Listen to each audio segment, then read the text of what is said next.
ಎಲ್ಲರಿಗೂ ನಮಸ್ಕಾರ. ಇವತ್ತಿನ ಲೀಡರ್ಶಿಪ್ ಮೆಸೇಜ್ ಏನಪ್ಪ ಅಂದರೆ, ಒಬ್ಬ ಲೀಡರ್, ಒಬ್ಬ ನಾಯಕ ಹೆಂಗಿರಬೇಕು, ಆ ನಾಯಕನ ವಿಚಾರಗಳು ಹೆಂಗಿರಬೇಕು, ಆ ನಾಯಕನ ದೂರದೃಷ್ಟಿ ಹೆಂಗಿರಬೇಕು ಅಂತೇಳಿ ಒಂದು ಸಣ್ಣ ಘಟನೆಯ ಮೂಲಕ ನಿಮಗೆ ಹೇಳಿಕೊಡ್ತೀನಿ. ಎರಡು ರಾಜ್ಯಗಳಿರ್ತಾವ. ಆ ರಾಜ್ಯದಲ್ಲಿ ಒಂದು ರಾಜ್ಯದಲ್ಲಿ ಬಹಳಷ್ಟು ಕಳಪೆ ಮಟ್ಟದ ಸೇನೆ ಇರ್ತದೆ. ಅಶ್ವದಳ, ಗಜದಳ, ಫಿರಂಗಿ ದಳ ಬಹಳಷ್ಟು ಕಳಪೆ ಮಟ್ಟದಿರ್ತದೆ. ಅಲ್ಲಿ ಏನೂ ಸರಿಯಾಗಿ ವ್ಯವಸ್ಥೆ ಇರಂಗಿಲ್ಲ. ಇನ್ನೊಂದು ಎದುರಾಳಿ ಒಂದು ದೇಶದೊಳಗೆ ಭಾಳಷ್ಟು ಬಲಾಢ್ಯವಾಗಿರೋಂಥ ಸೇನೆ ಬಲ ಇರ್ತದೆ. ಸೈನಿಕರಿರ್ತಾರೆ, ಅತ್ಯಂತ ಕರಕುಶಲ ಬಿಲ್ಲುಗಾರರು ಇರ್ತಾರೆ.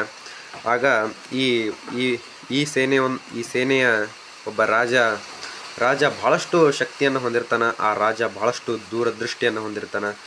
ಆ ರಾಜ ತಮ್ಮ ಸೈನಿಕರಿಗೆ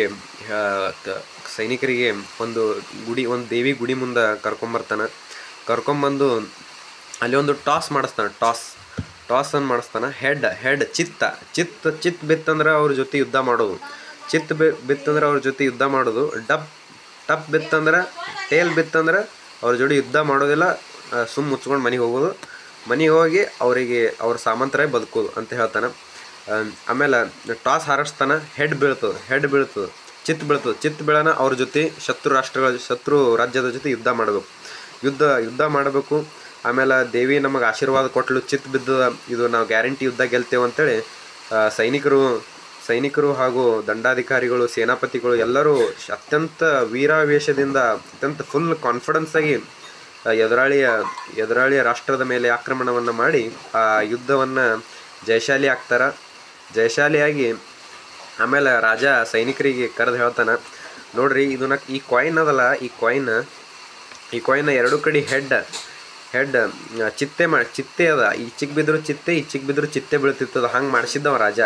ಯಾಕಂದ್ರೆ ಆ ಸೈನಿಕರ ಒಂದು ಕಾನ್ಫಿಡೆನ್ಸ್ ಡೌನ್ ಆಗಬಾರ್ದು. ಆ ಕಾನ್ಫಿಡೆನ್ಸ್ ಹೆಚ್ಚಾಗಬೇಕು. ಎಂಥ ನಮ್ಮಲ್ಲಿ ಕೊರತೆ ಇದ್ರೂ ಆ ಕಾನ್ಫಿಡೆನ್ಸ್ ಹೆಚ್ಚಾಗಬೇಕು ಅಂತೇಳಿ ಹಂಗೆ ಆ ರಾಜ ಮಾಡಿಸಿದ್ದ. ಆ ರಾಜನ ಒಂದು ದೂರದೃಷ್ಟಿ, ಅವನ ವಿವೇಚನೆ, ಅವನ ಒಂದು ಮೈಂಡ್ ಹೆಂಗೆ ಕೆಲಸ ಮಾಡ್ತು ಅಂತೇಳಿ ನಾವು ಥಿಂಕ್ ಮಾಡಬೇಕು.